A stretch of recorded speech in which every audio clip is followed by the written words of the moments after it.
I guess I did. I guess the defining moment was I was living out in Jackson Hole, Wyoming in the mid to late 90s, restoring log homes and trying to feed my addiction to outdoor activities, fly fishing, etc. And my mom and dad came out to visit me. I guess his ulterior motive of coming out to see me was to ask me if I'd be interested to come back to Cincinnati and start a home building business with he and my brother. So. Absolutely. It was my senior year in college. I was meeting with my advisor, and I was a journalism major at the time, and I needed to take some additional credits to graduate that were not in my major. And he said, you know, Myrita, you should really think about business. And I had never thought about that before, and I did enroll in some business classes, loved them, and the rest is history. Yes, I did, and it actually happened pretty early.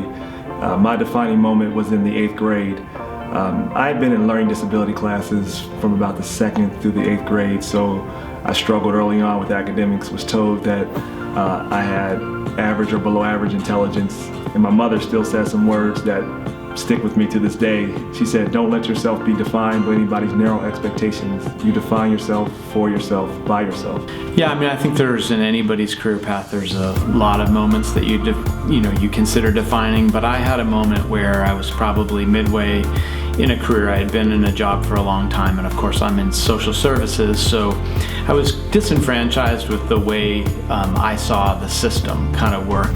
I think it was Steve Jobs who said, everything that we see around us is things that we made up, and so we can change those and change the outcome.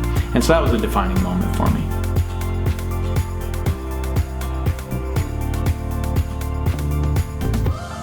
If I was president, I would ensure the American people that every decision I made would be based on truth. And back to the foundations that this great country was founded upon. My mom and dad would often say to my brother and myself, guys, you need to do what is right, even when it's tough. I'd hire somebody like Elon Musk, someone with vision and long-term plans. He's trying to save the planet, expand man out to Mars, and really ideas that are way out here. First thing I would do would be get Pete Rose elected to the Baseball Hall of Fame. That'd be the first thing I'd do. Executive order.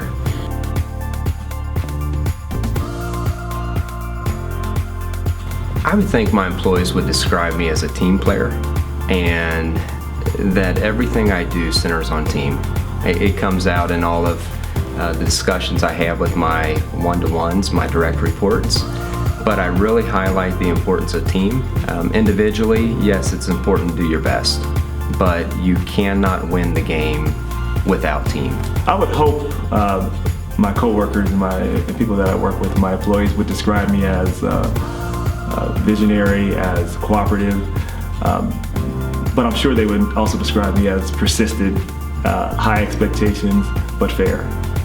But I have to say, the most consistent descriptions would be something like this: a big thinker that really encourages everyone to think big, but then with a bias for action. So let's take these big ideas and make them work.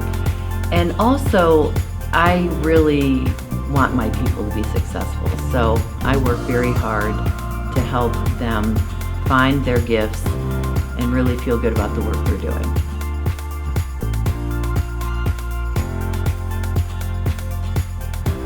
I'd like to be at the birthplace of our nation, in the room while they're discussing, arguing. They took great personal and financial risk to make the decisions that were necessary to found the country. How did they do that? How did they make those decisions? That's what I'd like to know. I probably, if I could pick one, would want to witness the Wright brothers when they did the first manned flight. The Wright brothers have always been, to me, such a great analogy to how things get done, because we tend to think that things, that a genius has an idea and just kind of unrolls it and everything works perfectly. But my experience in real life has been that you fumble, you make mistakes, you crash over and over and over again, and then eventually you figure out how to succeed.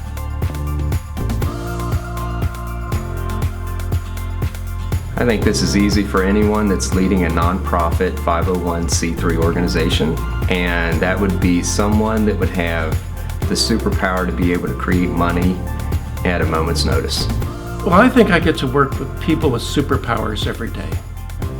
I work with people who are passionate and dedicated to reducing suffering, healing patients. I can't imagine a better group of people to work with, and these folks really have superpowers. I would hire somebody with the superpower of being invisible.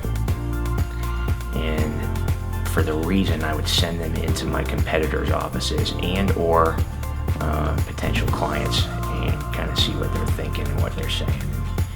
I really believe that everyone has a superpower, and it's my responsibility as a leader to help them find their superpower so that they can use it and embrace it and make it work every day.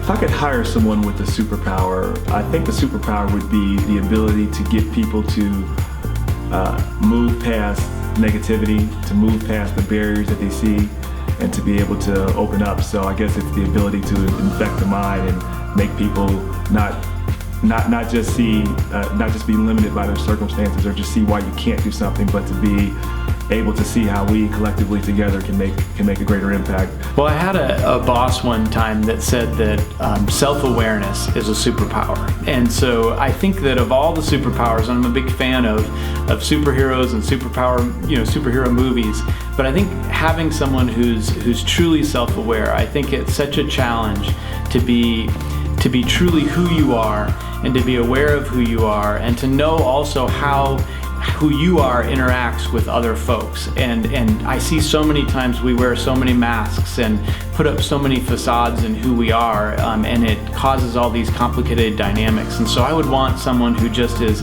truly almost aware of who they are in every moment and how that interacts. And so again, I'm going to go with self-awareness being a superpower, and that's the one I'd want.